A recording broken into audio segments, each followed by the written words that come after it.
Greetings, true believers of pop culture. You've tuned in to HeroHub, the channel made by and for all you pop culture fans. So, whether you're super powered or just super curious, welcome and let's dive in. Okay, so let's talk about Fantastic Four First Steps.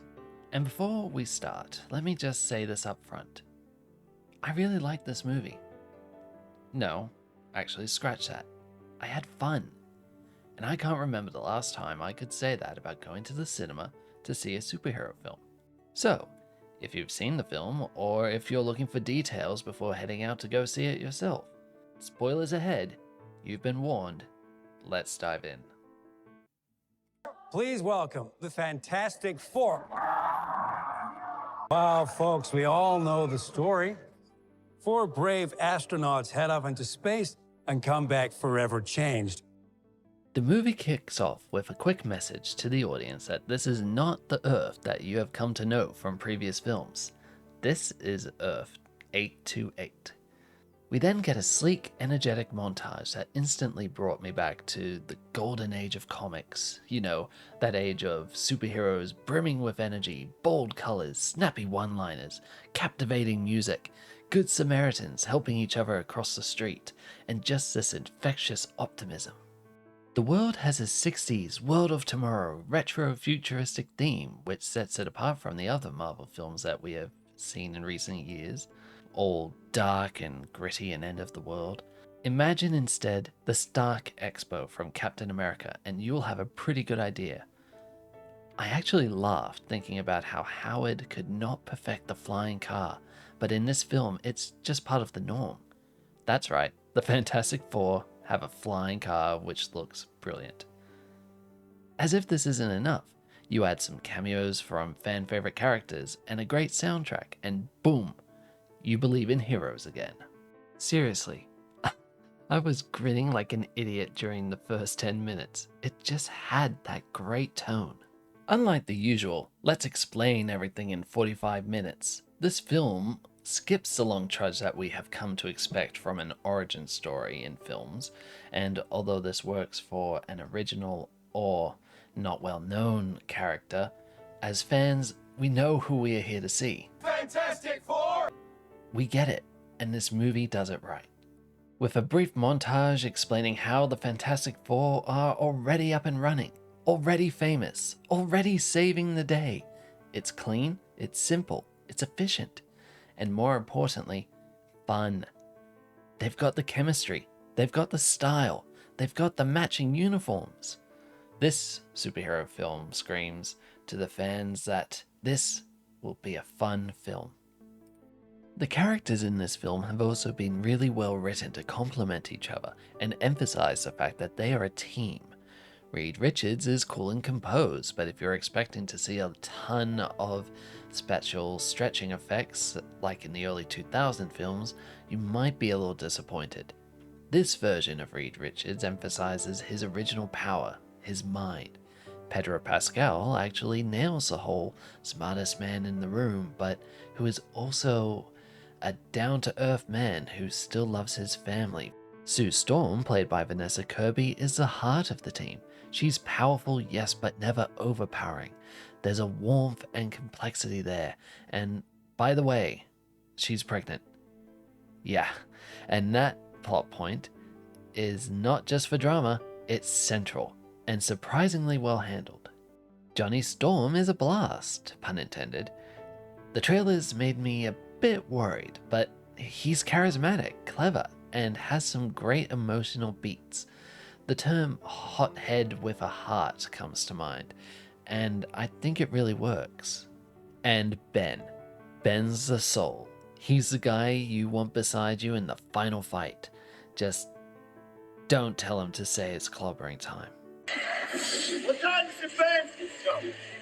What time is it, Ben? No, Johnny. Say it! I don't wanna!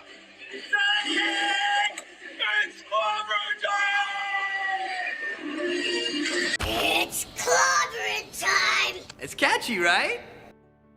As the film goes on, everything seems quite picturesque for our heroes, as they prepare for their new team member to arrive. But then enters the Silver Surfer. Now, Look, we've seen the big MCU villains before, but this one felt different. The Surfer isn't just a lackey, she's conflicted. There's this deep sadness in her presence. She's a warning and a weapon, and when she shows up, you feel the shift in tone of the film, which the audience feels. The team then takes their rocket, the Excelsior. We'll miss you, Stanley. That's right, they have a rocket outside the Baxter building to go and face Galactus before he can arrive at Earth.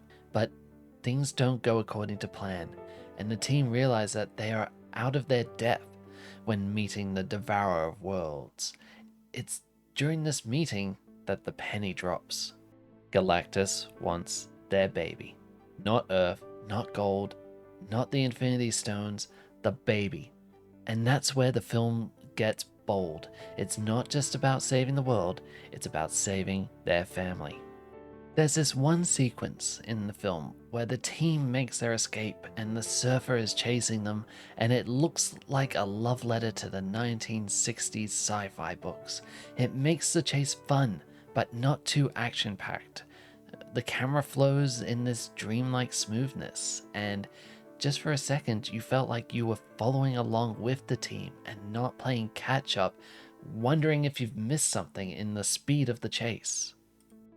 When they return to Earth, the team have to explain the situation to everyone. Sadly, in this almost utopia of wisdom and understanding that we have seen of this Earth, the people react poorly to being informed that the heroes that they idolized did not stop the threat, but could have.